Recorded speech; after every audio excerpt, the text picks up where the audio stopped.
fitting a garment, one of the most important areas of the bodice to fit is the bust line. And one of the most common adjustments that a lot of sewists need to make is to make a full bust adjustment. And that's because a lot of pattern companies actually draft their patterns for a B or up to a C cup. And so if you're any larger than that, then you're probably going to have to make this adjustment. Luckily, it's a pretty easy adjustment to make. You just need to focus on a few of your key measurements and then make a quick alteration to any basic bodice pattern, whether you're working on a top or a dress or any other type of bodice. So the first thing to do is to figure out what pattern size you need. And a lot of the time, you might go straight to the bust measurement on the pattern. And that can be a mistake because you actually want to focus on the high bust rather than the full bust. And the reason is, anytime that you're making a pattern adjustment, you want to make sure that you're adding to the correct part of the garment and nothing else, or subtracting. So the important thing to focus on is where you want to add width and what you want to keep the same.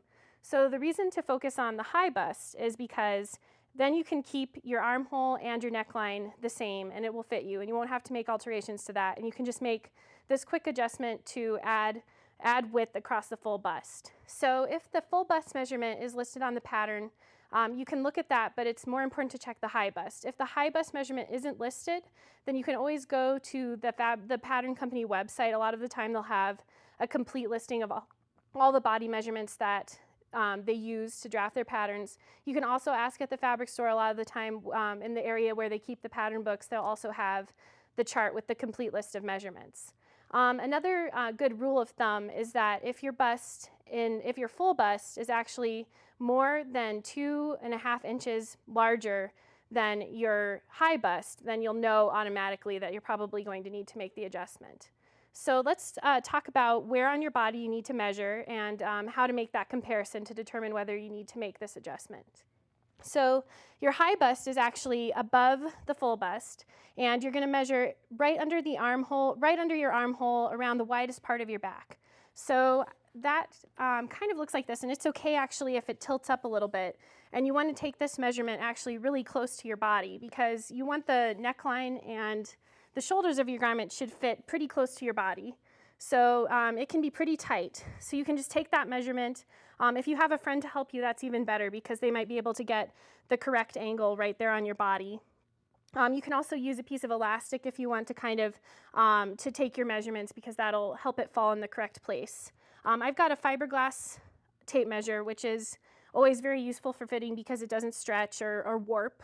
So you take your high bust measurement right there, right underneath your arms, and then make a record of that. And then the next thing to do is to take your full bust measurement. So that's around the fullest part of your bust. So you'll take this measurement right across the fullest part.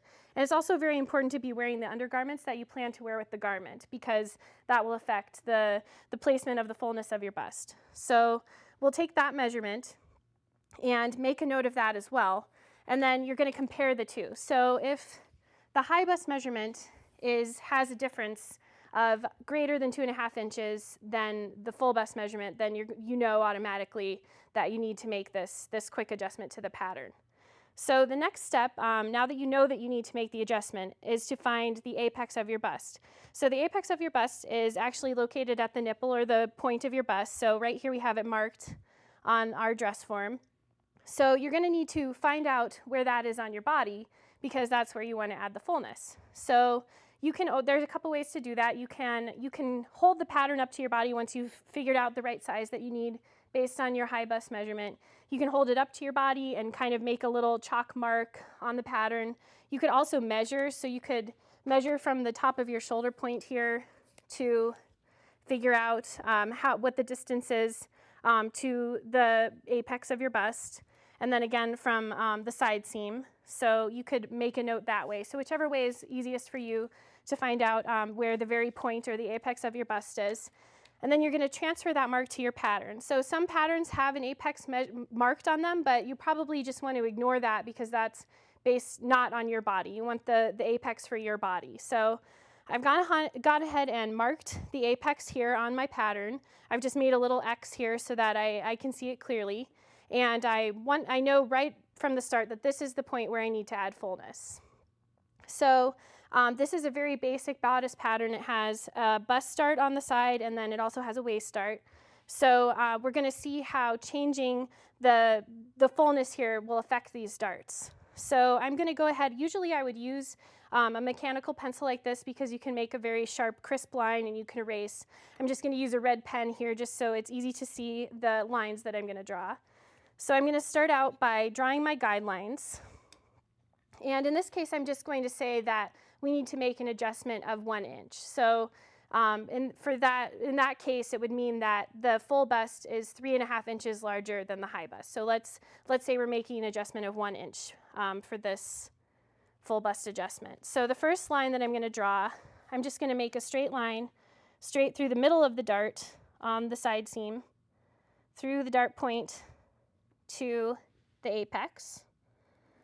So that's our first guideline. Then the next guideline I'm going to do is just going to be going straight through the waist dart up to the apex as well. So I'll just draw another straight line that intersects those 2 points. So we have another guideline there. Then the third guideline I'm going to make to the armhole. And this will help us to actually not affect the armhole at all. The armhole is going to stay the same, and we're just going to use it kind of as a little hinge when we're making the adjustment. So I'm just going to go right to the middle kind of the armhole. I have marked on here one of the notches from the pattern, so I'm just going to use that. You just want to focus kind of in the lower half of the armhole when you're making this line. It doesn't have to be exactly in any particular spot except just in this area. So I'm going to go ahead and make a nice straight guideline connecting that to the bust apex. And then the last line that you have to draw, you're going to find the midpoint between your apex and your waist. So on this pattern, it's about 10 inches. So I'm just going to draw a little hash mark here at the 5-inch mark. This is my favorite kind of ruler to use for pattern alterations because it's clear and it's flexible. So I can always just keep track of all the measurements that I'm doing. So I've marked the 5-inch point here. And I'm going to go ahead and just draw a line horizontal to on the pattern and perpendicular to this line here that I've drawn through the waist dart. And again, the placement doesn't have to be exactly correct. It just has to be kind of in the vicinity of halfway between those two points. And the next part is to actually slash the pattern because we're going to slash and spread it to make sure that we're adding to the exact right spot of the pattern. So I'm just going to take my paper scissors, and first I'll just cut along this first guideline.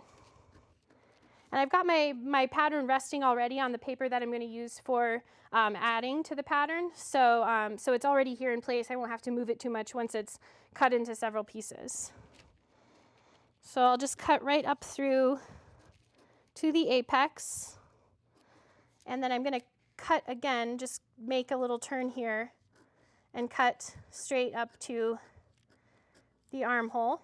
And I'm going to make sure I leave a nice little hinge so that I can easily move this and it'll stay connected at the armhole. So just leave a tiny little paper hinge right there when you get to that point. The next point I'm going to cut along is along this dart here. So I'll just cut right along the guideline. And again, I'm going to leave a little hinge at the bust point, which can be a little bit tricky. It might take a couple times to practice, leaving just the right amount. So I'll cut right up to there.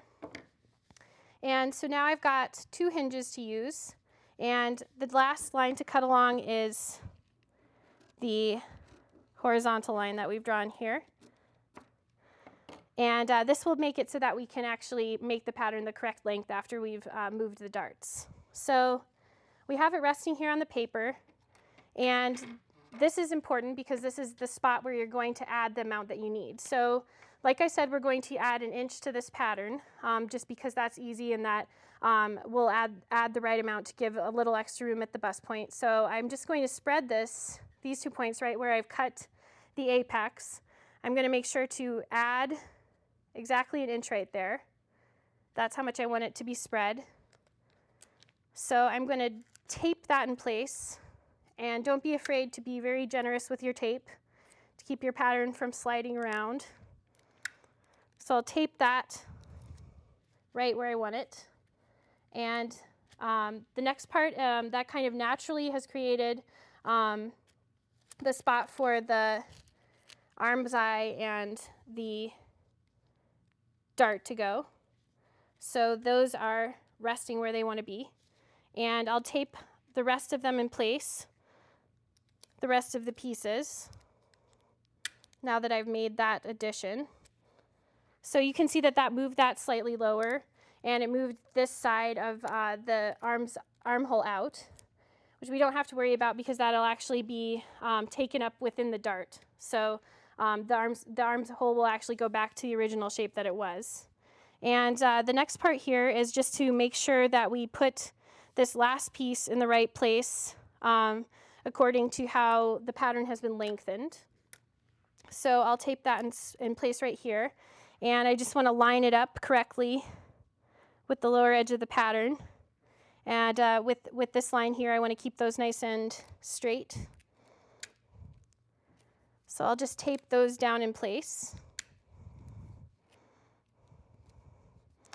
So they are in the correct spot to redraw the darts.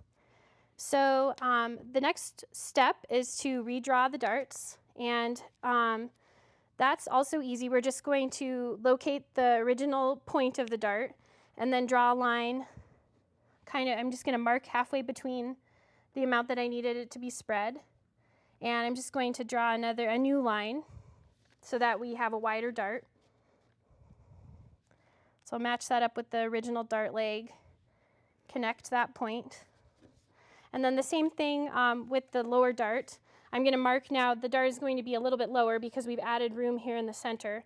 So I'll find that original spot and mark about halfway in between. And then I'm going to connect those points to the original dart legs.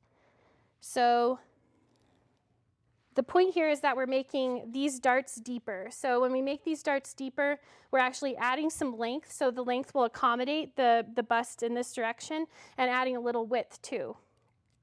And then we're not adding any room anywhere that we don't need it. So we don't need room at the side seam. We don't need room anywhere except right in the center at the apex. So I have my next step here where I have cut out the pattern with the alterations made, and you can see here that I have marked my new darts here, and I've also left some room along the edges of the darts because I want to be able to cut them out in the right shape, and the only way you can do that is actually to true them up, and you do that by folding them actually the way that you would do fabric. It won't fold as well as fabric, but the important part is just to line up the new red lines that you've made along the edge of the paper. So you can see I've already folded that a little bit, so I have a nice crease here.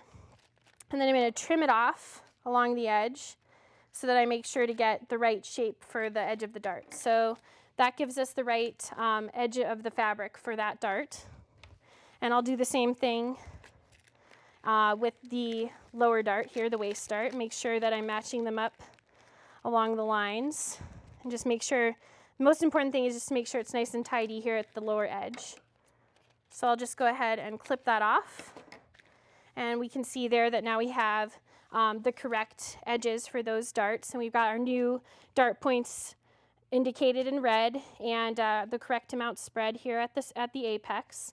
And you can kind of already see that it's giving us a little bit of more shape through the bust, even just by folding the paper. You can see that we're creating some more width here for the bust. So whenever I'm doing pattern alterations, I also like to be able to have a nice clean copy to work with, because all of these different lines can get kind of confusing, and it's just important to be able to know the new lines that you need to work with. So my suggestion would be to retrace this off, because it gets kind of messy with all the additional paper and tricky to manipulate. So I just went ahead and traced it off onto a clean piece of paper. I'm using tracing paper here, but you could also use pattern tracing material, which is more like cloth. So that can be really nice to use because it'll behave more like fabric and it's much easier to fit. So I retraced my pattern. I've got my new darts marked. I still have my apex marked because I want to be able to refer to that. So the new darts are ready to go and ready to sew up. And I'll just compare it here to the original pattern so you can see the difference where we've added. So here's the pattern that we started with, and you can really see the difference here, how much deeper the dart is to accommodate the fuller bust. And you can also see that we have not affected the shape of any of the other parts of the garment, because once we fold up this dart, then the armhole will be the correct shape. So we haven't played with that at all. That will still fit in your high bust area, and you won't need to make any alterations there. You can also tell that we've added some length. So when you match them up, you can see that the new pattern is a little bit longer, and that's important because we want to be able to vertically accommodate the bust as well. And some of that, it'll end up matching the back pattern because you'll be taking that up along the side seam with the dart. So it won't affect that. You don't need to make any alterations to your back pattern. And so the next step, now that you have your new trace pattern, it's very important to keep on tweaking the fit before you cut it out in your fashion fabric, because there still might be a couple little alterations that you need to make. So my suggestion would be to go ahead and sew up your new pattern with the bust adjustment in a muslin fabric or a fabric similar to the garment that you're going to use, and just try and fit it again. And there still might be, you might need to add a little bit more, you might want to take out a little less, but this gives you a great starting point and a much better fit if you have a full bust.